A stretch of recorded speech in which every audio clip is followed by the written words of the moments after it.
भने दुईटै पार्टिले medal sponsor गर्नुभएको छ। हामी उमेश राईलाई पनि धेरै धेरै धन्यवाद दिन चाहन्छौँ। अब पेनाल्टी सुटआउट हुन गइरहेको छ, त्यसकारण म अरू सहयोगी दाताहरूको नाम क्रमशः राख्ने नै छु। तसर्थ पेनाल्टी सुटआउटको मजा लिनु होला। धन्यवाद।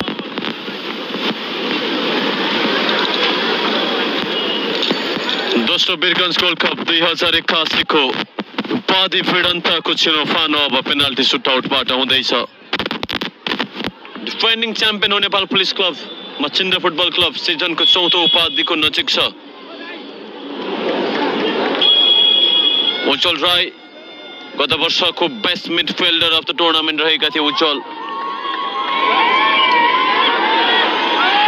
पहिलो पेनाल्टी प्रहार गर्नेछन्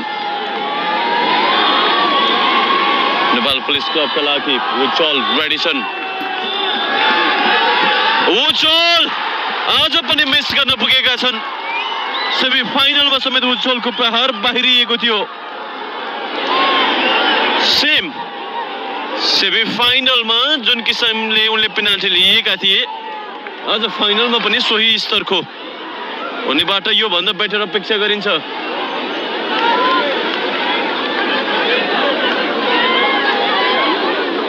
सेमी फाइनलमा वीरगञ्ज युनाइटेड घरेलु टोली विरुद्ध पनि सोही प्रकारको पेनाल्टी प्रहार गरेका थिए। हर्लक विशाल तामाङ लिनेछन् पहिलो पेनाल्टी मच्छिन्द्र फुटबल क्लबका लागि। विशाल बाहिर प्रहार गर्न पुगेका छन्। विशालले पनि विशाल तामाङ उनको प्रहार पनि मिस हुन पुगेको छ।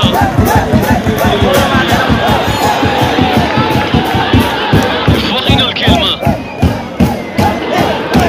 पेनाल्टी सुटआउट जसमा दुवै टोलीको पहिलो प्रहारहरू पनि दुवै मिस हुन पुगेको छ। उज्जवलले क्रसबारभन्दा माथिबाट बाहिर गएको छ। उज्जवलको सट, विशाल तामाङको सट सेकेन्ड बारलाई प्रेस गर्न चाहन्थे, बाहिरिएको छ। दोस्रो प्रहार गर्नेछन् पुलिसका कप्तान रामचन्द्र वासी। गोल पोस्टमा छन् मच्छिन्द्रका कप्तान विशाल श्रेष्ठ। रामचन्द्र वासी गोल गरेका छन् कप्तान।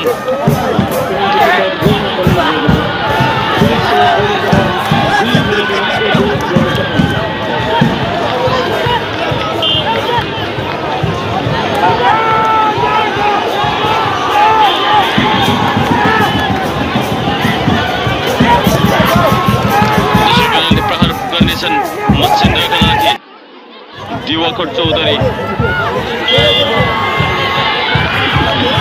अमित चमत्ता युवा गोलरक्षक वार्म अप गर्दैछन्।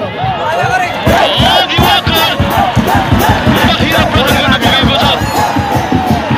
पुलिस लिडमा छ यतिखेर। योभन्दा बेटर अपेक्षा गरिन्छ मच्छिन्द्रका खेलाडीहरूबाट। एक हप्ताको दौरानमा 3 ठुला उपाधिको नजिक रहेका थिए मच्छिन्द्र। अर्ली लिडको चान्स रहेको थियो।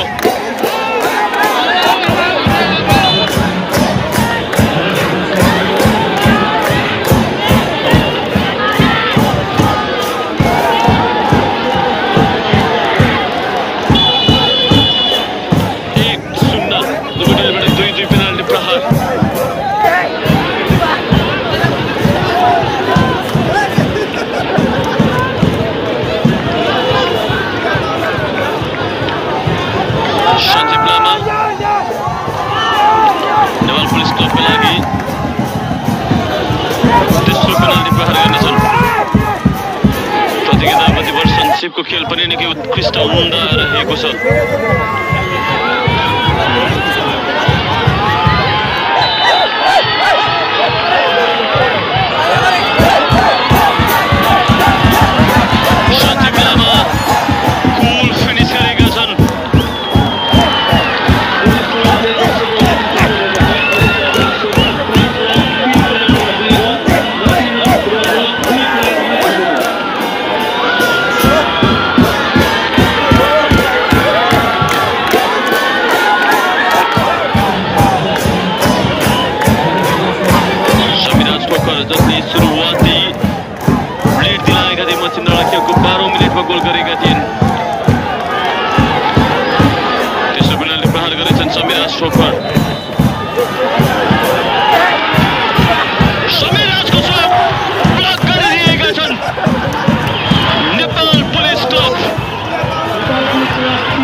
हो।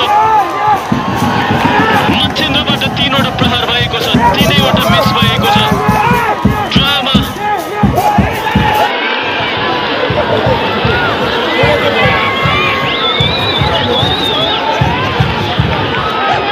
अमित थमथा निर्णायक पेनाल्टी रहन सक्छ। उपाधिको नजिक छ पुलिस। अमित विरुद्ध विशाल दबावमा छ विशाल, त्यति नै दबावमा अमित पनि। गोल गरेका छन् अमित थमथा। लगातार दोस्रो पटक च्याम्पियन बनेको छ नेपाल पुलिस क्लब।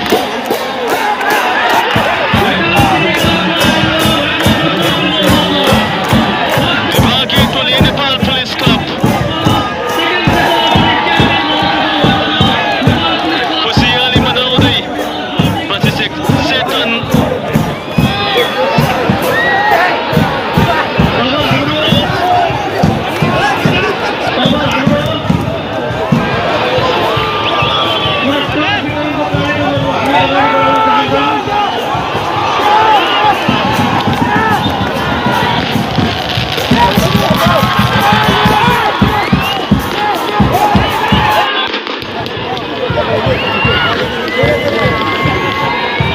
आतिशबाजी चलिरहेको छ। पुलिसको जितमा हर्ष उल्लास। यो आतिशबाजीले बधाई दिँदै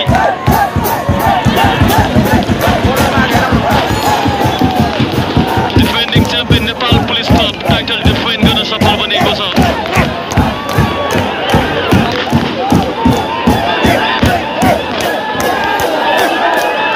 3-0 रहे गत वर्ष आर्मीलाई 2-0 पराजित गरेको थियो पेनाल्टी सुटआउटमा। यस वर्ष 3-0 पराजित गरेको छ मच्छिन्द्रलाई।